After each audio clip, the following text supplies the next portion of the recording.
Bom, o Vini sempre conta essa história, mas eu acho importante, que né, sempre tem gente nova chegando, então eu acho importante contar essa história, que é do nascimento da dobra.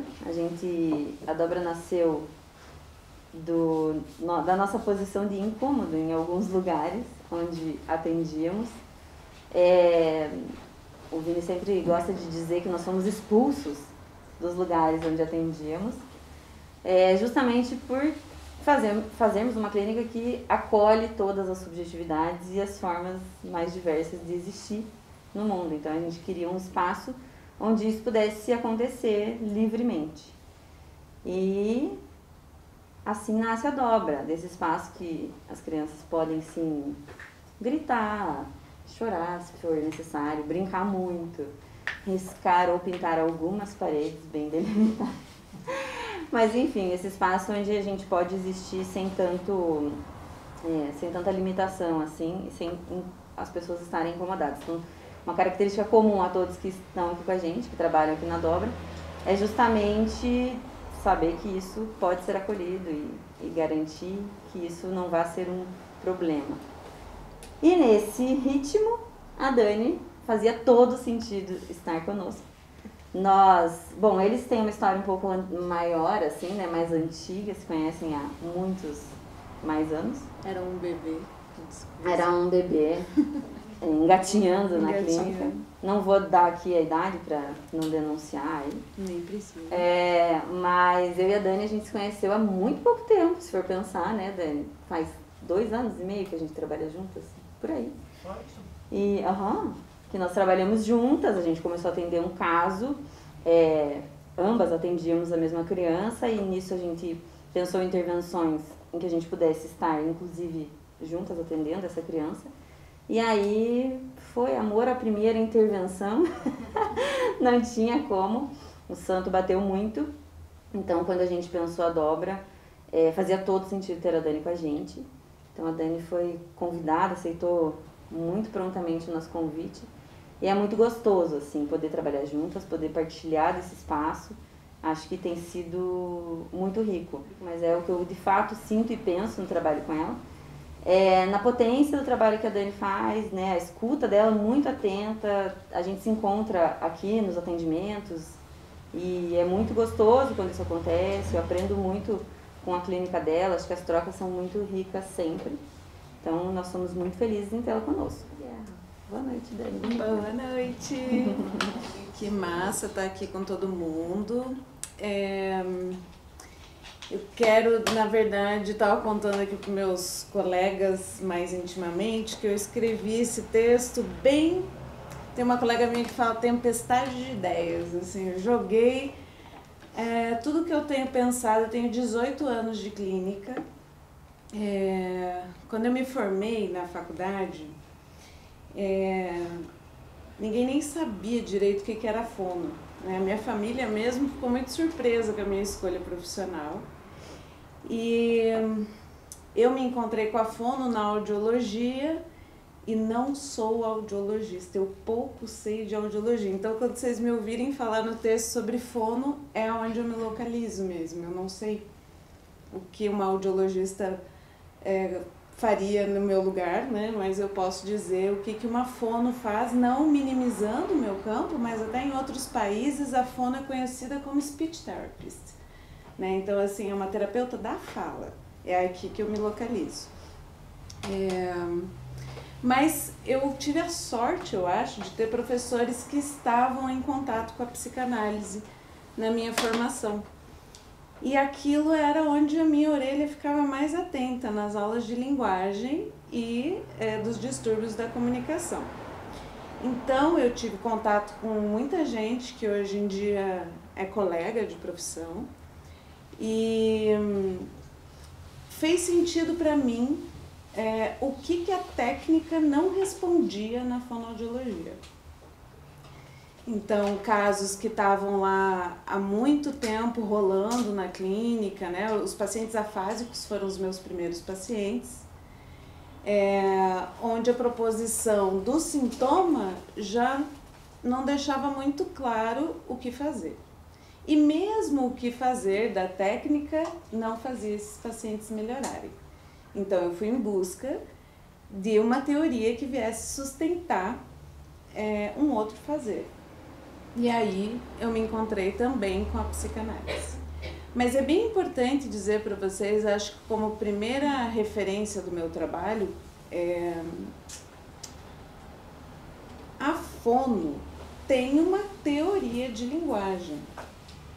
Então a gente, não é um empréstimo que a gente faz da psicanálise que nos faz uma profissional mista. Eu sei muito bem aonde é a minha fronteira e onde é o meu território. E é isso que eu quero explanar para vocês hoje também, nesse meu texto de Tempestade de Ideias. É meu estilo dar uma viajada, que vocês vão me acompanhar aí na viagem também.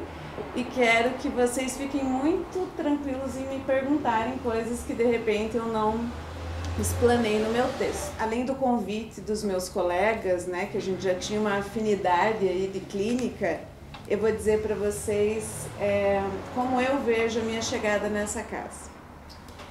Primeiro eu gostaria de dizer de onde parte a minha fala. Posso dizer que vem de casa. Estar em casa é poder estar entre amigos, fazer bagunça, fazer barulho, pintar parede, inventar e tudo isso ser bem-vindo. Finalmente eu me sinto em casa. Como o Vini lembrou, já fomos mal-vindos em outros lugares, pois também não eram nossas casas. No começo, 2 se uniram num projeto desejante para construir esta casa, Kathleen e Vini. E deste desejo, outros surgiram como fruto. Eu sou um deles. Foi possível então ganhar um lugar de fala, de enunciação. E numa casa referenciada como dobra, o que se espera? Na geologia, aqui eu me coloco como fonogeóloga, dobra é a deformação que ocorre nas rochas e que resulta do arqueamento de camadas rochosas, inicialmente planas, com comportamento dúctil, sendo que ductilidade é a capacidade de um material ser alongado em tensão, sem partir. Essas deformações podem ser macro ou microscópicas. Penso que essas são características presentes em nós.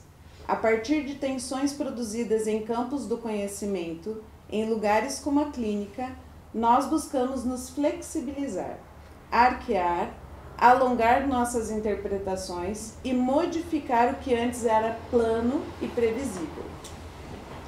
O eixo desta dobra, a psicanálise, é o pilar desta casa.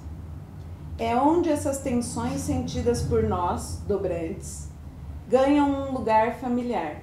Dobrantes é o modo carinhoso que nós trabalhamos aqui nos referidos.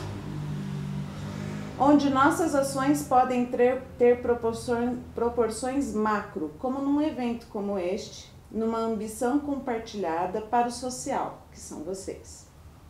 Ou podem ser micro, na delicadeza da intervenção, que por vezes é por um olhar, um gesto, um suspiro, um silêncio. Creiam, estamos no terreno da linguagem. Tudo isso é linguagem. Diante disso, proponho que a partir desta familiaridade de termos, de definições vindas de campos antes não imaginados, possamos refletir sobre o que nos é familiar. Ou ainda mais, indo além, gostaria de pensar sobre o estranho familiar, que a fono convoca a pensarmos hoje neste evento. Sem dúvida, há algo inquietante nisso. Qual é o território da fono? De quem ela é herdeira? Que barreiras se colocam? Ser fono no momento atual é um ato de resistência.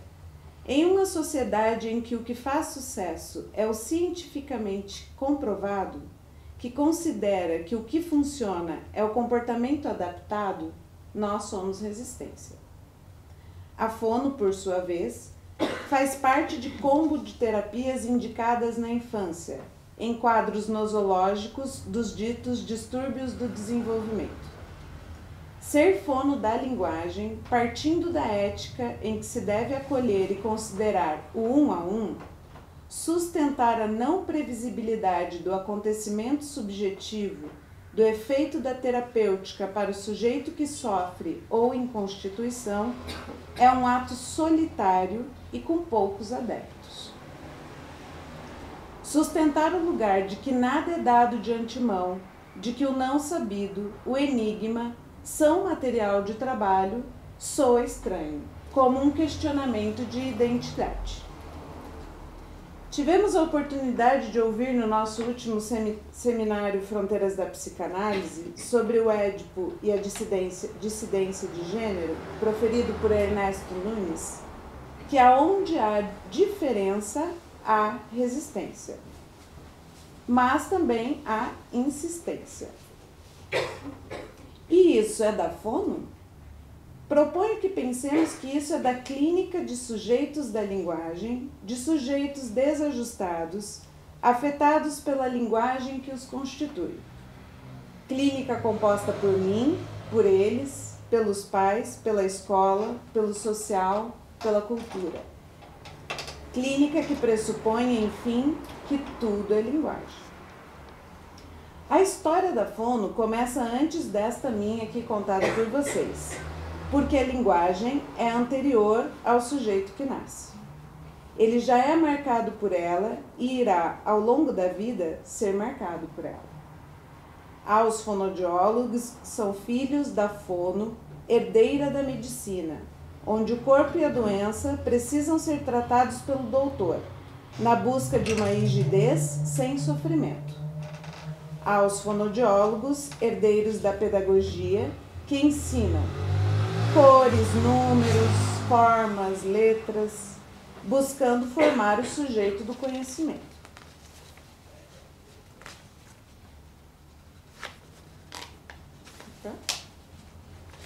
E há fonos que se ocupam da clínica de linguagem, onde o indivíduo ganha lugar de sujeito falante e onde a questão não se encerra em produzir uma fala escrita correta, mas trata-se de caminhar no sentido de ser afetado pelo dizer do outro, poder falar ao outro, deixar-se afetar pelo que o outro diz.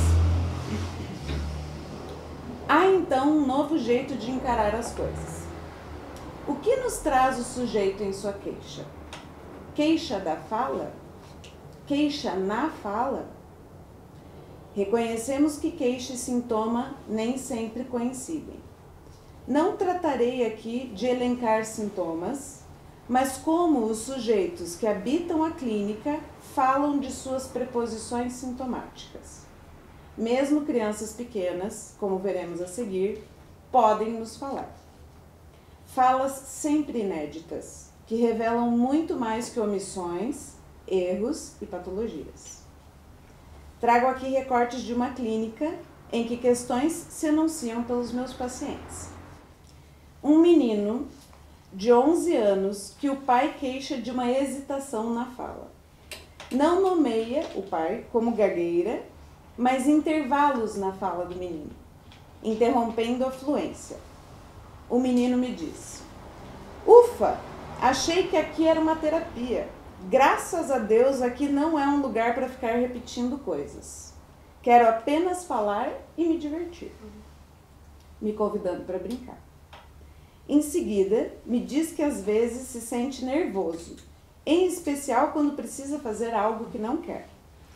Eu não queria estudar matemática, mas insistiram que eu fizesse muitos exercícios repetidos. Eu fiquei com raiva e joguei meu caderno na goela do armário. Na goela do armário? Faz pensar, né? Outro menino de 9 anos que frequenta uma escola bilíngue e que pouco quer falar desta segunda língua e apresenta tropeços no português. Ele diz: "Sabe, eu tenho que falar inglês. Não tenho escolha." Eu pergunto: "Não tem escolha?"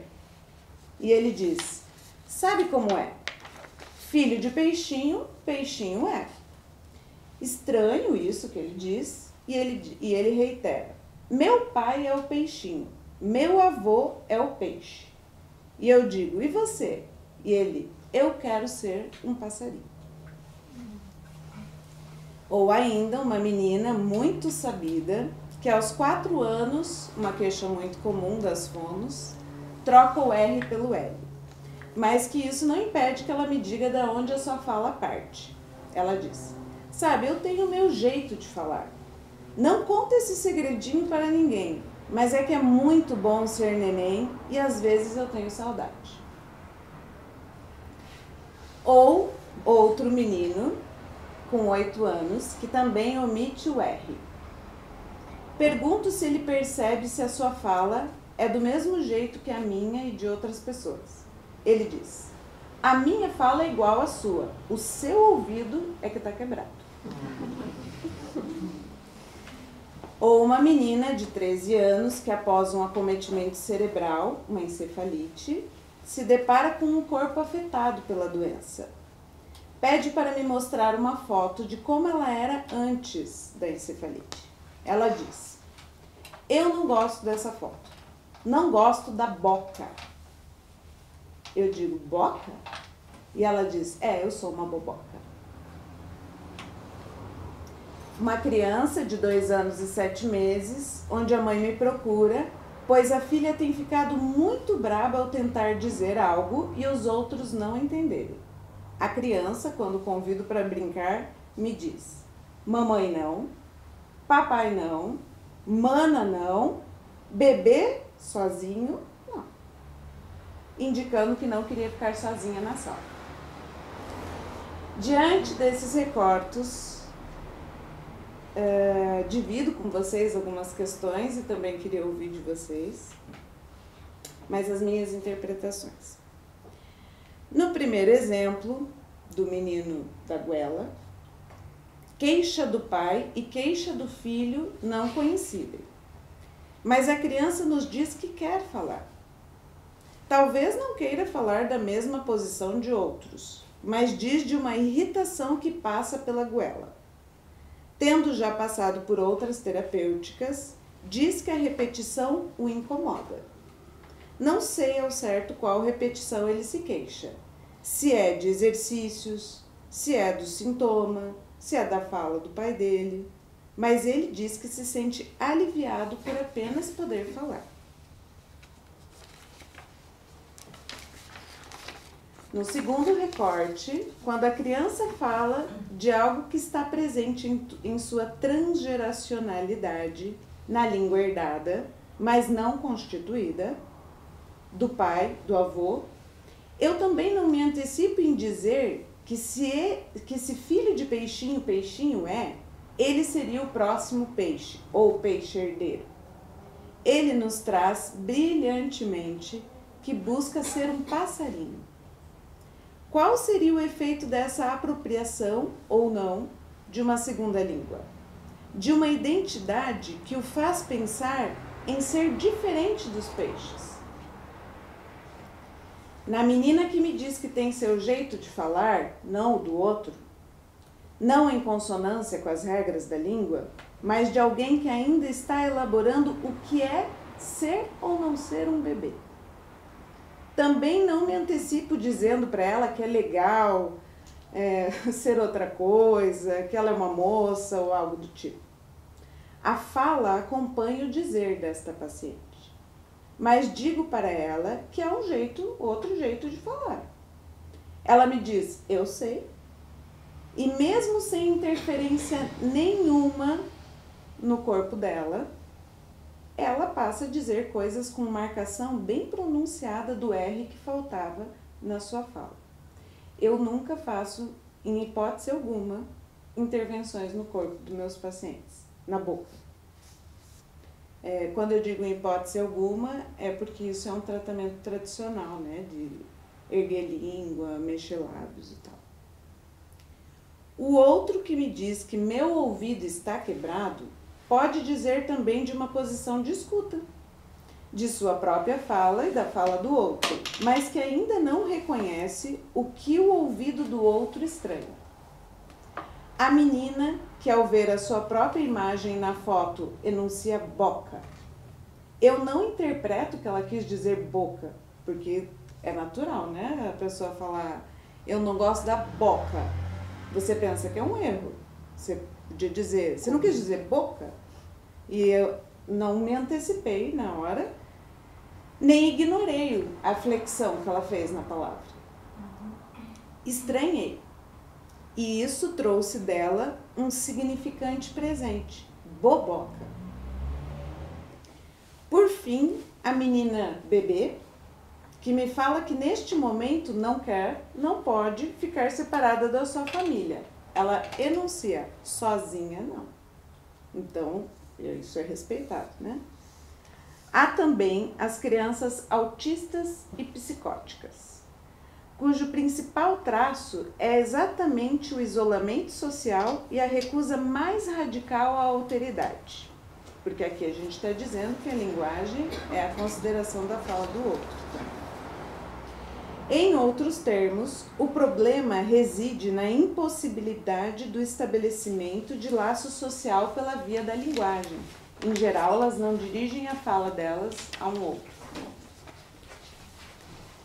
Seriam elas candidatas a qual especialidade? Seria a fono encarregada de fazê-las falar? Seria isso possível? Penso que estamos mais uma vez num terreno permeável. São os pais, através de suas demandas, ou referindo a demanda dos médicos, que buscam este ou aquele profissional, esta ou aquela metodologia. Mesmo podendo estabelecer transferência com o trabalho e com o terapeuta, os pais também se sentem angustiados, porque não foi indicado isso para a criança. E se for a criança estimulada 40 horas semanais, não for estimulada 40 horas semanais, não melhorará. Os pais se sentem, então, negligentes em não responder a este pedido de que mais é melhor. Tenho assumido, em consonância com outros pesquisadores da linguagem, ser preciso levar em conta o fato de que essas crianças, embora não falem, ouvem, e que, portanto, elas estão diretamente sob o efeito da linguagem. Um efeito, reitero, é bastante enigmático. Nesse sentido, essas crianças são capturadas pela linguagem, numa relação criança-língua, que responde pela estruturação solidária da linguagem do sujeito. Então, não é dizer a regra da língua, esperando que o sujeito incorpore. Isso é um processo solidário. Nesse estica e puxa da clínica, nestes ouvidos e bocas, aparecem os desajustes, os imprevistos, os bobocas. Sujeitos e seus impasses que chegam à clínica trazido por outros quando falamos de crianças, os pais. Mas que falam de si, de suas falas, de seus ouvidos, de suas goelas. Dizem de seus tempos de bebês, tempos de línguas, estrangeiros em suas próprias falas. Dizem ser passarinhos num mundo de peixes. A fono, tanto o campo da fono quanto a terapeuta, podem ignorar esses ditos, podem apagar essas falas, podem encaminhar esses indivíduos. Dizer que isso não faz parte da clínica de um e colocar na clínica de outro, este é o caminho? Eu escolho acolhê-los, uma vez que é para mim que essas falas se dirigem.